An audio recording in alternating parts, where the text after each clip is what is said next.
എല്ലാവരും പറയും ബിസിനസ്സുകാരാണ് ഏറ്റവും കൂടുതൽ റിസ്ക് എടുക്കുന്നത്. സത്യമാണ്, പ്രോഫിറ്റ് ഉണ്ടാക്കണമെങ്കിൽ റിസ്ക് എടുത്തേ പറ്റും. പക്ഷേ ഞാൻ പറയുന്നത് ഞങ്ങൾക്ക് ഔഷധ സസ്യങ്ങൾ സപ്ലൈ ചെയ്യുന്ന കർഷകരാണ് എന്നേക്കാൾ കൂടുതൽ റിസ്ക് എടുക്കുന്നത്. നിരവധി പേര് കണ്ടിട്ടുണ്ട്, ഇന്നും ഹോട്ട്സ്റ്റാറിലുണ്ട്, യൂട്യൂബിലുണ്ട്. പിന്നെ ഈവൻ ഹാർവാർഡിൽ പോലും ഒരാൾ റിസർച്ച് ചെയ്യാൻ തീരുമാനിച്ചാൽ ആദ്യം കാണുന്ന എൻ്റെ സിനിമയായിരിക്കും.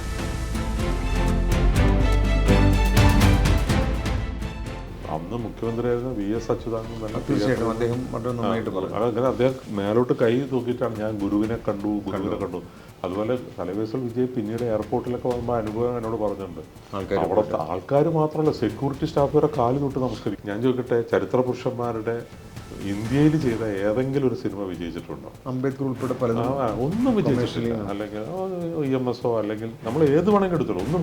ഗാന്ധി സിനിമ അത് ഇന്റർനാഷണൽ ആയതുകൊണ്ട് മാത്രമാണ് വിജയിച്ചത്, അല്ലെങ്കിൽ വിജയിക്കില്ല. മമ്മൂട്ടി ആയിരുന്നെങ്കിൽ അതിൻ്റെ ദോഷം മമ്മൂട്ടി പറഞ്ഞ് ഞാൻ ഉൾക്കൊള്ളും. നമ്മൾ മമ്മൂട്ടീനെ അവിടെ കാണുള്ളൂ. മമ്മൂട്ടി എന്ന് പറഞ്ഞ മനുഷ്യനെ നമ്മൾ ഏത് രീതിയിൽ മാറ്റിയാലും നമുക്ക് മമ്മൂട്ടിയെ കാണാൻ പറ്റുള്ളൂ. ഇതിപ്പോൾ തലൈവാസൽ വിജയമായതുകൊണ്ട് ഒരിക്കലും, അന്ന് പരിചിതമല്ലാത്ത മുഖമായതുകൊണ്ട് ഒരിക്കലും ആ രീതിയിൽ മാറി ചിന്തിക്കില്ല. അത് ഗുരു അതാണ് എന്നുള്ള രീതിയിലേക്ക് എത്തുകയാണ് ഉണ്ടായത്.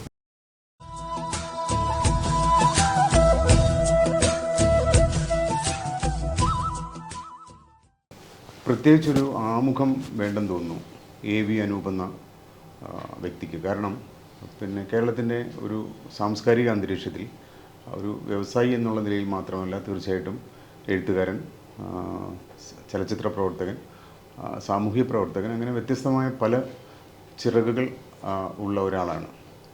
അപ്പം അദ്ദേഹമാണിന്ന് നമ്മോടൊപ്പം ഉള്ളത്.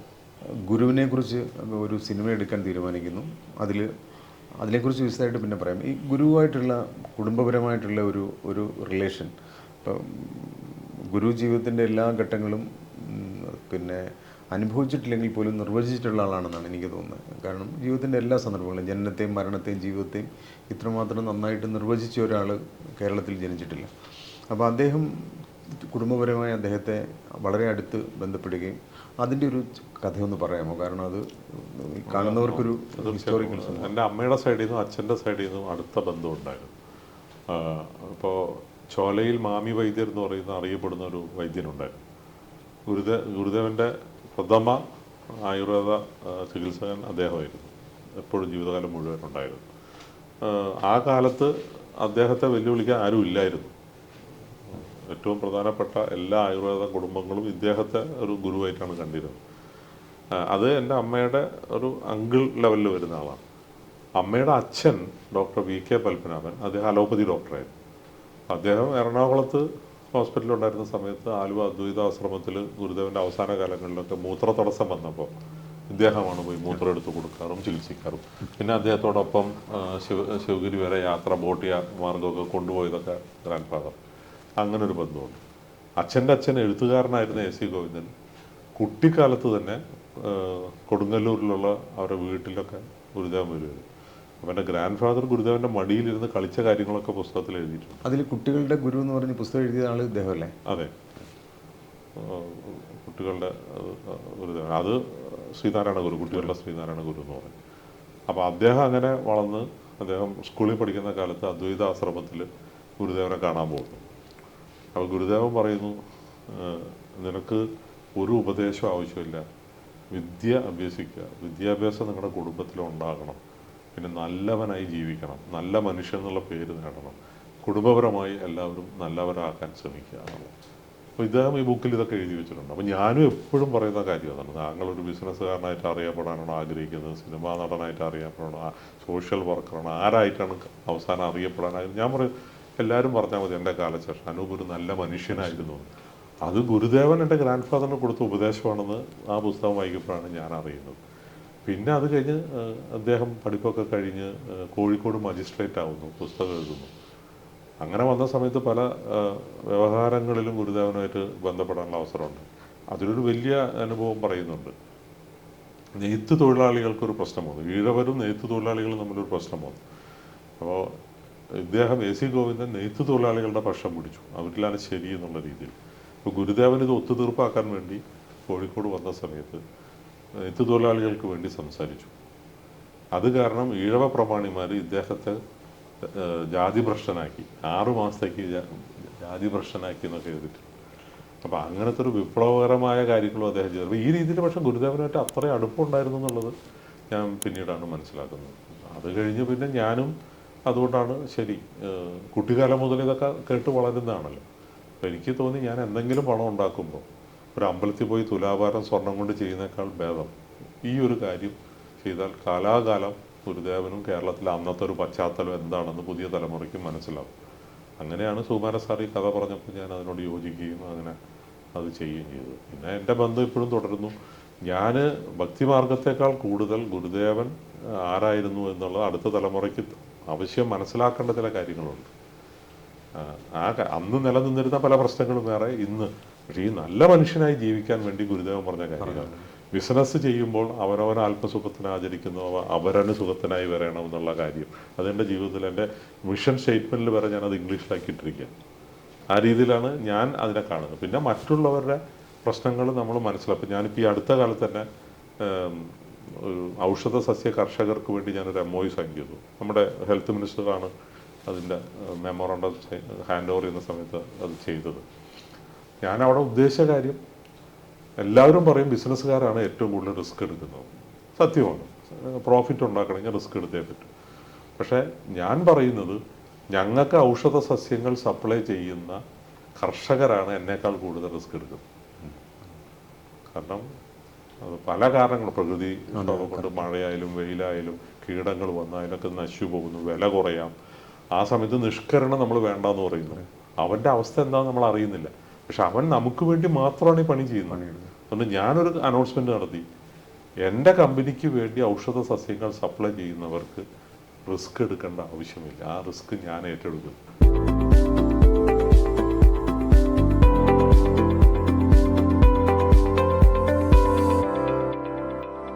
ആ ധാരണയോട് കൂടിയാണ് ഞാൻ MOU സൈൻ ചെയ്തത്. ഇനി എൻ്റെ ഇപ്പം ഞാൻ കൊടുവേലി എന്ന് പറയുന്നതിന് മാത്രമാണ് ഞാൻ ഉപയോഗിക്കുന്ന എല്ലാ മരുന്നുകളും, പിന്നെ മേളത്തിലാണെങ്കിലും സ്പൈസസ് എല്ലാം മരുന്നുകൾ തന്നെയാണ്. അതെല്ലാം ഞാൻ അതിന് തയ്യാറാണ് എന്നുള്ള രീതിയിലാണ് അന്ന് അവിടെ ചെയ്തത്. അതെല്ലാം ഗുരുദേവൻ്റെ പാത പിന്തുടരുന്നുകൊണ്ട് എനിക്ക് കിട്ടുന്ന ആശയങ്ങളാണ്.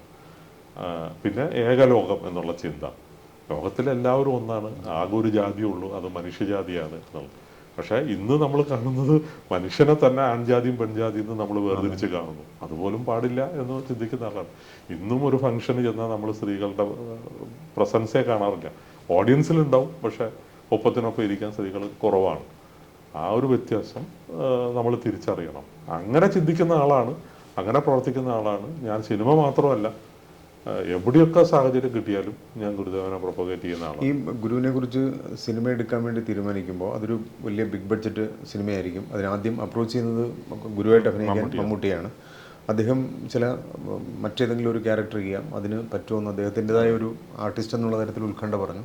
അത് തലൈവാസലിലേക്ക് എത്തി. അങ്ങനെ ഒരു വലിയ സിനിമ ചെയ്യുന്നു. സുകുമാരൻ സാർ ഇതിന് മുമ്പ് ചെയ്ത 2 സിനിമയും ക്ലാസ് പടങ്ങളായിരുന്നു. തീർച്ചയായിട്ടും അദ്ദേഹം ഒരു നല്ല ഫിലിം മേക്കറുമാണല്ലോ. അപ്പോൾ അദ്ദേഹത്തിൻ്റെ പാദമുദ്ര മലയാളത്തിലെ 10 നല്ല സിനിമകളിൽ ഒന്നാണെന്ന് വിശ്വസിക്കുന്ന ആളാണ് ഞാൻ. അത്ര നല്ല സിനിമയാണ്. അപ്പം അദ്ദേഹത്തിൻ്റെ ഈ സിനിമ ഗുരുവിൻ്റെ, എനിക്ക് തോന്നുന്നു ഗുരു ജീവിച്ച കാലത്തുനിന്ന് ഇത്രയും വർഷങ്ങൾ കഴിഞ്ഞപ്പോൾ ഈ സാധാരണഗതിയിൽ സിനിമാ താരങ്ങളാണെങ്കിലും മറ്റു പലരും അവർ ജീവിച്ചിരിക്കുന്ന കാലത്ത് പോപ്പുലറായിരിക്കും. പിന്നീട് ആ പോപ്പുലാരിറ്റി കുറഞ്ഞ് വരുന്നതാണ് നമ്മൾ മിക്കവാറും കാണുന്നത്. പക്ഷേ ഗുരുവിൻ്റെ കാര്യത്തിലോ അല്ലെങ്കിൽ അതുപോലെയുള്ള വളരെ മഹത്തായ ഒരു ജീവിതം നയിച്ചിട്ടുള്ള ആൾക്കാരുടെ ജീവിതം കൂടുതൽ വർഷങ്ങൾ, അപ്പം ഗുരുവാണ് അതിന് കേരളത്തിൽ നമ്പർ 1. അപ്പോൾ ആ തരത്തിൽ ആ സിനിമ വിചാരിച്ച തരത്തിൽ പ്രേക്ഷകരിൽ അത് എത്തിക്കാൻ പറ്റില്ല. കാരണം അത് റിലീസാവുന്ന ദിവസം അനുഭവിച്ച വിഷയത്തെക്കുറിച്ച് പോയിന്റ് ഓഫ് വ്യൂവിൽ ആ സിനിമ തിയേറ്ററിൽ പരാജയമായിരുന്നു. ഇന്ന് നിരവധി പേര് കണ്ടിട്ടുണ്ട്. ഇന്നും ഹോട്ട്സ്റ്റാറിലുണ്ട്, യൂട്യൂബിലുണ്ട്. പിന്നെ ഈവൻ ഹാർവാർഡിൽ പോലും ഒരാൾ റിസർച്ച് ചെയ്യാൻ തീരുമാനിച്ചാൽ ആദ്യം കാണുന്ന എൻ്റെ സിനിമയായിരിക്കും. അത് കഴിഞ്ഞ് അങ്ങനെ പലരും എന്നെ വിളിച്ച് പറയാറ്. പക്ഷേ എൻ്റെ വ്യക്തിപരമായ ഒരു ചോദ്യം അതിലുള്ളൊരു അതിൻ്റെ നിർമ്മാതാവ് എന്നുള്ള തരത്തിൽ തീർച്ചയായിട്ടും ആൻസർ ചെയ്യാൻ ബാധ്യതയുണ്ട്. ഈ തലൈവാസൽ എന്ന് പറയുന്ന ആളിനെ മലയാളി ഗുരുവായിട്ട് പെട്ടെന്ന് ഐഡൻറ്റിഫൈ ചെയ്യുമെന്ന് എനിക്ക് ആ സിനിമ കണ്ടപ്പോൾ തോന്നിയ ഒരു ചെയ്തു. അങ്ങനെ അന്ന് മുഖ്യമന്ത്രിയായിരുന്ന VS അച്യുതാനന്ദൻ തന്നെ തീർച്ചയായിട്ടും അദ്ദേഹം വളരെ നന്നായിട്ട് പറഞ്ഞു. അങ്ങനെ അദ്ദേഹം മേലോട്ട് കൈ തൂക്കിയിട്ടാണ് ഞാൻ ഗുരുവിനെ കണ്ടു. അതുപോലെ തലൈവാസൽ വിജയ് പിന്നീട് എയർപോർട്ടിലൊക്കെ വന്നപ്പോൾ അനുഭവം എന്നോട് പറഞ്ഞിട്ടുണ്ട്. അവിടുത്തെ ആൾക്കാർ മാത്രമല്ല, സെക്യൂരിറ്റി സ്റ്റാഫ് വരെ കാല് തൊട്ട് നമസ്കരിക്കും. അങ്ങനെ ആയിരിക്കുമ്പോൾ പോലും ഒരു ഡിഫറൻറ്റ് ഓഫ് ഒപ്പീനിയൻ ആണത്. മലയാളിയുടെ മനസ്സിൽ ഒരു ഗുരുവുണ്ട്. അതിപ്പം ഓരോ മനുഷ്യൻ്റെ മനസ്സിൽ ഒരു ഗുരുവുണ്ട് അല്ലേ? നമ്മുടെ മനസ്സിലൊക്കെ ഒരു ഗുരുവുണ്ട്. ആ ഗുരു എന്തായാലും ശരിക്കും വേറൊരു തരത്തിൽ പിന്നെ എന്താ ഈ ശാരീരികമായ ഒരു ഒരു ഒരു ബലമല്ല, വേറൊരു ഒരു ആത്മീയമായ ഒരു വലിയ ചൈതന്യമുള്ള ഒരു രൂപമാണ്.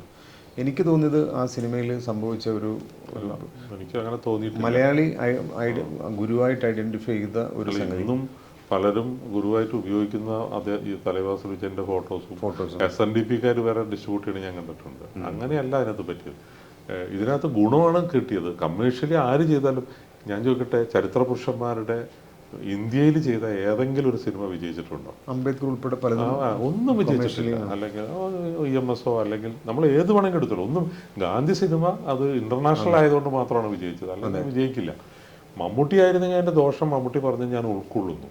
നമ്മൾ മമ്മൂട്ടീനെ അവിടെ കാണുള്ളൂ. മമ്മൂട്ടി എന്ന് പറഞ്ഞ മനുഷ്യനെ നമ്മൾ ഏത് രീതിയിൽ മാറ്റിയാലും നമുക്ക് മമ്മൂട്ടിയെ കാണാൻ പറ്റുമല്ലോ. ഇതിപ്പോൾ തലൈവാസൽ വിജയമായതുകൊണ്ട് ഒരിക്കലും അന്ന് പരിചിതമല്ലാത്ത മുഖമായതുകൊണ്ട് ഒരിക്കലും ആ രീതിയിൽ മാറി ചിന്തിച്ചിട്ടില്ല. അതുകൊണ്ട് ഗുരു അതാണ് എന്നുള്ള രീതിയിലേക്ക് എത്തുകയാണ് ഉണ്ടായത്.